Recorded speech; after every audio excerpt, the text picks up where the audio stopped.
नमस्कार दोस्तों, आज की कहानी है एक शब्द भी बहू के खिलाफ। श्यामलाल जी की हवेली में बहुत रौनक थी। हवेली को दुल्हन की तरह सजाया गया था। पूरे गांव को न्योता दिया था। उनके इकलौते बेटे युवराज का विवाह सुंदर, संस्कारी, समझदार कोमल के साथ जो था। युवराज शहर जाकर आगे की पढ़ाई करना चाहता था। श्यामलाल जी और उनकी पत्नी रमा जी ने मना कर दिया। कितने खेत खलियान हैं हमारे, जमींदार हैं हम, जमींदारी करो, अपने खेत की फसल को देखने का काम करो, क्या रखा है पढ़ाई में। किसी के यहाँ नौकरी करने की क्या ज़रूरत है, जितना यहाँ गांव में रहकर पढ़ा इतना काफ़ी है। अब तुम्हारी शादी हो गई है, शहर जाकर पढ़ने का ख्याल छोड़ो और घर गृहस्थी जमींदारी पर ध्यान दो। युवराज अपने पिता का व्यापार खेत संभालता, लेकिन उदास रहता। पढ़ाई में वह बहुत होनहार था। आगे एमबीए करना चाहता था। युवराज कोमल जैसी समझदार, सुंदर जीवन संगिनी पाकर खुश तो था, पर आगे पढ़ने की इच्छा अभी भी दिल में थी। कोमल युवराज के मन की बात अच्छे से समझती थी। युवराज की उदासी उससे देखी नहीं जा रही थी। कोमल ने अपने सास ससुर जी से कहा, आप लोग उन्हें शहर जाकर पढ़ने की इजाज़त दे दीजिए। कुछ समय की ही तो बात है। मैं गांव में आप सबके बीच रह लूँगी। मुझसे उनका दुख देखा नहीं जाता। उनकी खुशी में ही मेरी खुशी है।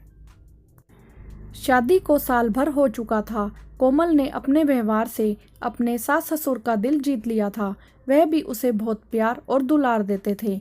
अगर तुम दोनों बच्चों की यही मर्जी है, कोमल भी इसमें खुश है, तो शहर जाकर पढ़ने की इजाज़त दे देते हैं। जैसे ही युवराज घर आया तो कोमल ने बताया कि माँ पिताजी ने तुम्हें शहर जाकर पढ़ाई करने की इजाज़त दे दी है। यह सुनकर युवराज की आंखों से खुशी के आंसू निकल पड़े। कोमल का हाथ पकड़कर कहता है कि तुमने मुझे सबसे बड़ी खुशी दी है। मैं कितना किस्मत वाला हूँ जो तुम्हारे जैसी संगिनी मिली मुझे।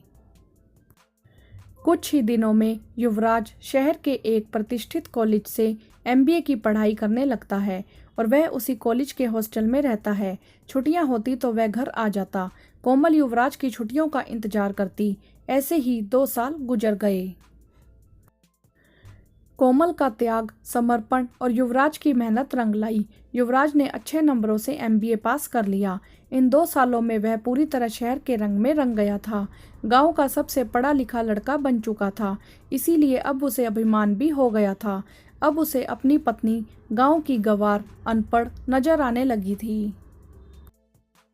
युवराज को कॉलेज कैंपस से एक अच्छी नौकरी का प्रस्ताव आता है। उसे शहर ही रास आने लगा था। गांव पहुंचकर उसने सबसे कहा कि उसे शहर में एक अच्छी नौकरी का प्रस्ताव आया है। उसने इस प्रस्ताव को स्वीकार भी कर लिया है। युवराज के पिताजी ने कहा, तुम नौकरी करना चाहते हो तो ठीक है, लेकिन बहू को भी साथ ले जाओ। पिताजी, अभी तो नौकरी ही मिली है, रहने की अच्छी व्यवस्था कर लूं, फिर कोमल को ले जाऊंगा। वादा करके शहर वापस चला गया।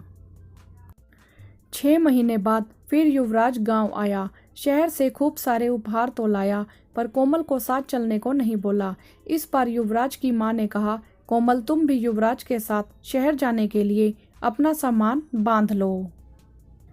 अरे माँ, ये अनपढ़ गंवार क्या करेगी मेरे साथ शहर जाकर। इसे तो शहर के तौर तरीके बोलना चालना नहीं आता। मैं इसी तरह बीच बीच में आता रहूँगा तुम सबसे मिलने। एक शब्द भी मेरी बहू के खिलाफ बोला तो ऐसा बोलते तुझे शर्म नहीं आती। जिस पत्नी ने तुम्हारे सपने पूरे करने के लिए इतना त्याग किया, नई नवेली दुल्हन होकर भी अकेली हमारी सेवा करती रही, तुम्हारी खुशी के लिए। अनपढ़ गंवार बहू नहीं तुम हो। आज मुझे अपनी परवरिश पर शक हो रहा है। आज तुमने हमें बहू से नजरें मिलाने लायक नहीं छोड़ा। तुमसे अच्छे तो हम अनपढ़ गंवार लोग हैं, तुम्हारी तरह स्वार्थी तो नहीं। युवराज चुपचाप अपनी माँ की बातें सुन रहा था। उसे अपनी गलती का एहसास हो चुका था। उसने कोमल से कहा, कोमल मुझे माफ़ कर दो। शहर की चकाचौंध में तुम्हारे त्याग, समर्पण, प्रेम को भूल ही गया था। अब मैं इसी गांव में आप सबके बीच रहकर अपनी पढ़ाई का सदुपयोग गांव की तरक्की के लिए करूंगा। मैं तुम्हें आगे की पढ़ाई पूरी करने में तुम्हारी सहायता करूंगा। कोमल ने युवराज को माफ़ कर दिया। माँ पिताजी की आंखों से खुशी के आंसू निकल पड़े। आज शादी के 10 वर्ष पश्चात कोमल और युवराज के 2 बच्चे हैं और कोमल एक स्कूल में अध्यापिका है और युवराज अपने पिताजी के व्यापार को चला रहा है। हाँ तो दोस्तों, कहानी में आपने देखा कि युवराज शहर जाकर पढ़ना चाहता था और कोमल ने उसकी पूरी मदद की। तो क्या कोमल ने सही किया? आप हमें कमेंट करके ज़रूर बताएं। वीडियो को लाइक करें, शेयर करें और चैनल को सब्सक्राइब भी करें। धन्यवाद।